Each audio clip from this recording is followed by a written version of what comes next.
Well, something that was actually really goddamn creepy happened to me 8 years ago. I worked as a truck driver for a company at that time, and I was driving to the middle of absolutely nowhere at 1 a.m. I pulled into a Purdue plant and stopped my truck for a bit because my pickup was in 12 hours.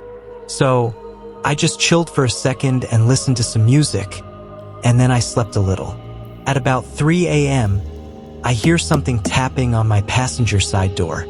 I get up scared because I thought I was the only one there, and it was all quiet and stuff. I looked out the window expecting to see someone, right? Maybe a driver asking for something, but no one was there. I thought, alright, maybe I'm hearing things, I don't know. So I just go back to sleep. And as soon as my head hit my pillow, I hear the tapping sound again. Except this time it's on my driver's side. And the same thing as before, I jump up and look out my window, but no one is there. I double-locked my doors just in case and opened my side hatches a little, so I could hear what was going on outside. After about 30 minutes, I hear a very light laugh. Sounded like a woman laughing quietly, next to the driver's side of the truck. My heart was pounding, and I tried to convince myself it was just my imagination. Maybe the sound of the wind playing tricks on me. I turned on the truck's interior light and glanced around the cab, trying to get a grip. The faint laughter persisted, growing slightly louder as if whoever or whatever it was getting bolder. My hands were trembling, but I forced myself to stay put and not let panic take over. Suddenly, the laughter stopped. The abrupt silence was almost worse. I strained my ears, listening for any sound, any clue as to what was happening outside. A cold chill ran down my spine when I heard the sound of footsteps crunching on the gravel around my truck. I grabbed the flashlight I kept in the cab and shined it out the windows, desperately trying to catch a glimpse of whoever was out there. The beam of light cut through the darkness but revealed nothing but the empty lot and the looming shadows of the plant. The footsteps stopped, and I was enveloped in an oppressive silence once more. I sat there, holding my breath and waiting for something or anything to happen. Minutes passed feeling like hours, and just as I was beginning to think it was over, the tapping resumed, now on the back of the truck. My breath caught in my throat as I listened to the rhythmic knocking. It was deliberate, almost taunting. My mind was racing with possibilities and I considered calling the police, but I was in such a remote location that it would take them forever to get there. I decided to confront whatever it was. I had to know. I grabbed a tire iron from the cab, mustered every ounce of courage I had, and cautiously opened the door.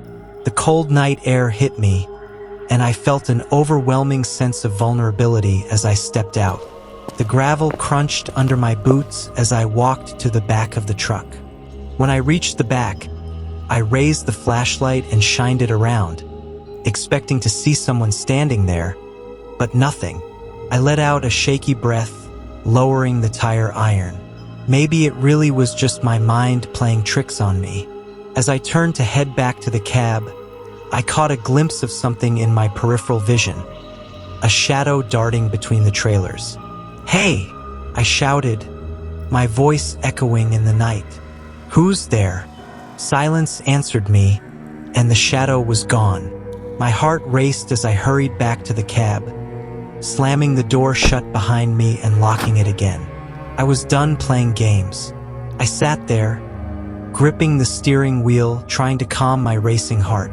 The minutes dragged on, and I kept glancing at the clock, willing time to move faster. It was 4 a.m. and I had hours to go before my pickup, but I still couldn't shake the feeling that I was being watched. And just when I thought again I might finally get some rest, a loud thud reverberated through the truck. My head snapped up, and I saw a face pressed against the driver's side window. A pale, expressionless face with hollow eyes staring at me. I screamed and jumped back with my heart pounding so hard I thought it might burst. The face disappeared as quickly as it had appeared. I fumbled for my phone, my hands shaking uncontrollably, and dialed 911. I managed to tell the dispatcher my location and that someone was outside my truck. I stayed on the line, my eyes darting around, trying to catch any movement outside. The dispatcher kept me talking, trying to keep me calm, but it was no use. I was terrified. The minutes stretched into an eternity, but finally, I saw the flashing lights of a police car approaching. I felt a surge of relief as the officers pulled up beside my truck. They searched the area, but they found no one and no signs of anyone having been there. They told me it was probably just a prank, maybe some local kids messing around, but I knew what I saw. That face, those eyes. I couldn't shake the feeling that it was something far more sinister. The officers were actually really cool. They stayed with me until dawn, chatting with me to keep my mind off what had happened. When it was finally time for my pickup, I was exhausted but relieved to see the sun rising. As I drove away from that plant, I couldn't help but glance in my rearview mirror, seeing if that face would appear again. But it didn't. I never did find out who or what was out there that night. But every time I drive through a remote area in the dead of night, I can't help but feel a chill run down my spine. And now I always make sure to keep my doors locked and my eyes open. That's enough for me.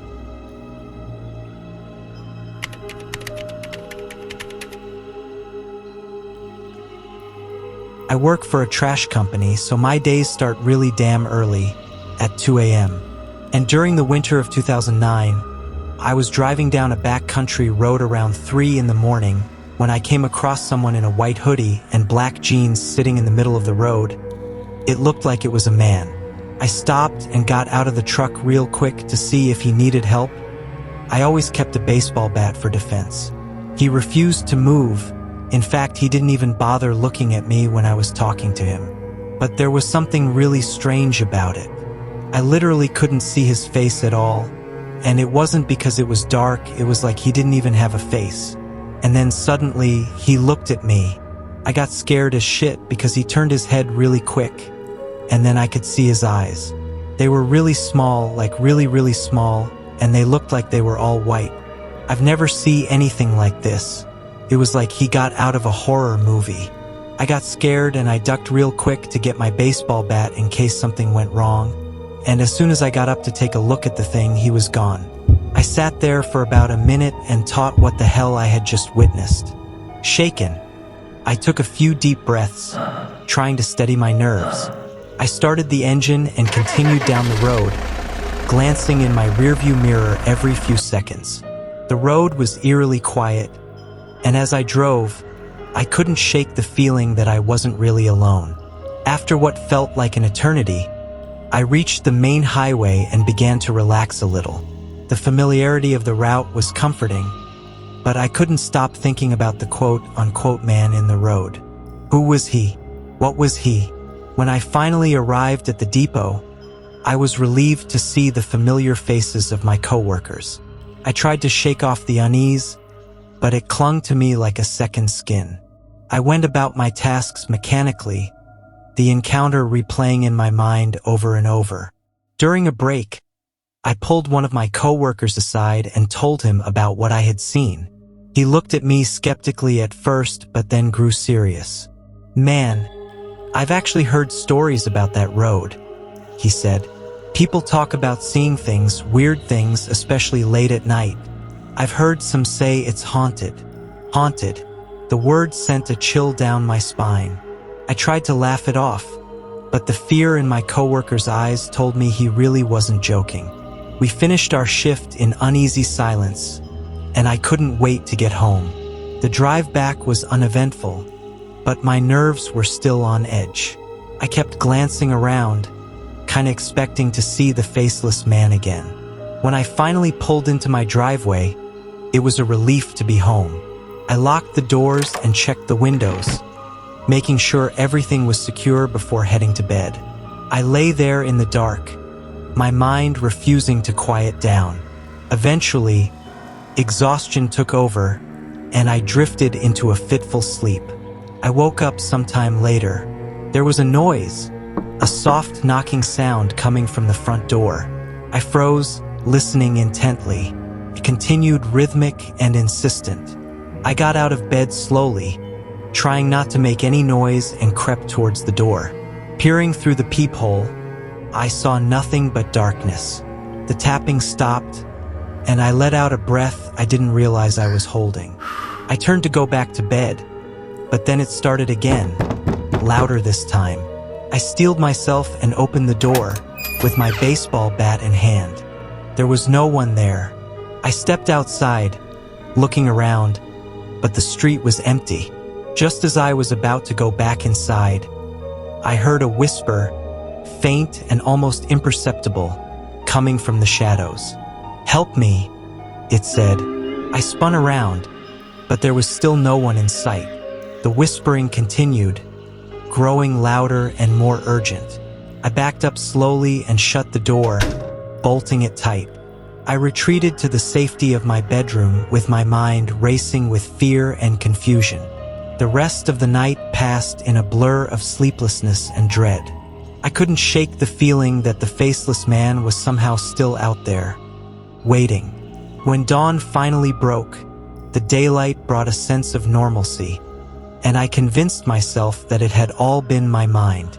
But I had really seen something that night, something I couldn't explain, and I had a feeling that it wasn't over. After that night, I never heard or saw anything unusual, and I never drove down that road again. I started to believe it was really haunted for real. The memory of the faceless man still haunts me.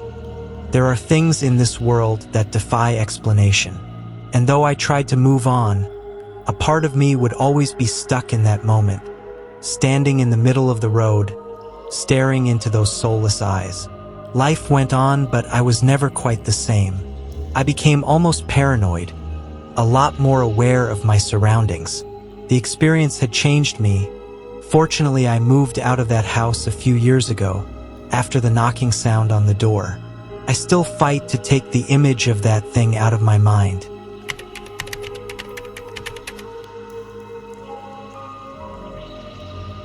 I used to work for a moving company in 2016, and one night I was driving through Minnesota.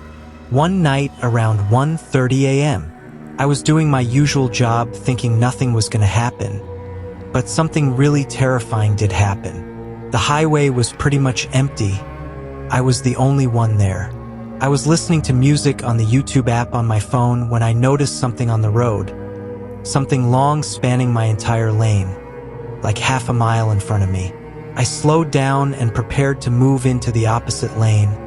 I still didn't know what the hell it was. As I got closer, I noticed there were two people, laying head to toe across the road.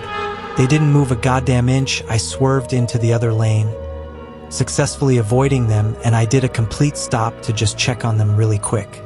I was just about to get out the truck and check on them when I remembered something that a colleague and friend of mine told me. He told me that in certain isolated areas, people will lay down on the road and wait for a car or truck to stop to see what's going on. And then other people would hide in nearby bushes or anything and would beat the hell out of the driver and steal his vehicle, leaving him in the middle of nowhere alone. I decided against getting out of the truck. Instead, I grabbed my flashlight from the glove compartment and shone it through the windshield, illuminating the road ahead. The two figures didn't flinch or move an inch. My heart was racing. This couldn't be real. I called 911 on my phone while keeping my eyes on the road. The dispatcher picked up quickly, and I described the situation, my voice trembling. She advised me to stay in my vehicle and lock the doors and wait while the officers were on their way. I felt a bit of relief but remained on edge. So I waited and kept scanning my surroundings, convinced I saw movement in the periphery of my vision. The dispatcher stayed on the line with me, her calm voice a small comfort. Luckily, she was pretty chill. Suddenly, I noticed something odd. The two figures in the road began to twitch and slowly sat up.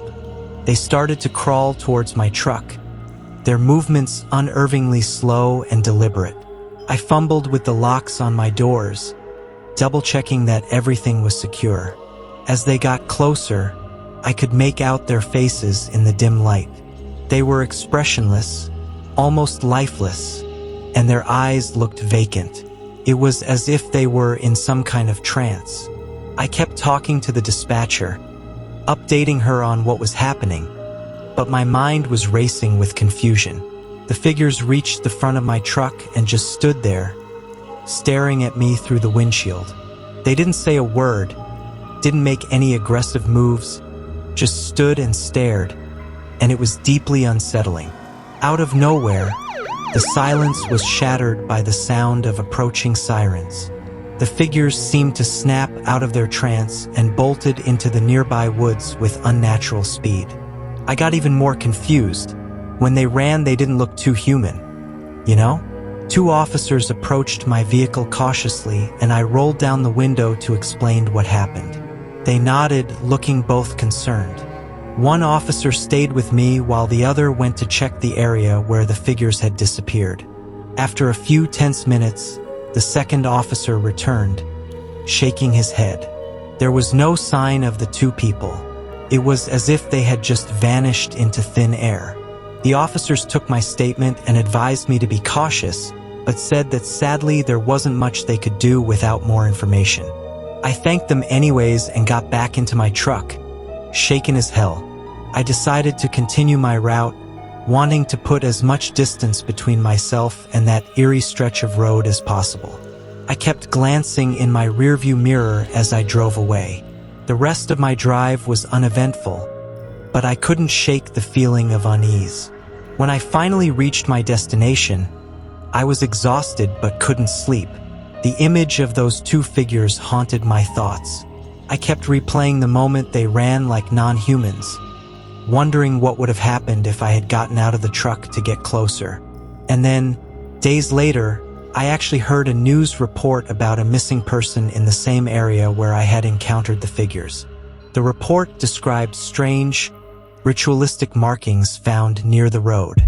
Dude, my blood ran cold as hell as I listened. It seemed that whatever I had encountered was far from a random event. I never drove that route again. The fear and uncertainty of that night stayed with me. Even now, I sometimes wake up in a cold sweat, convinced I see those vacant eyes watching me from the darkness in my dreams. That shit was crazy.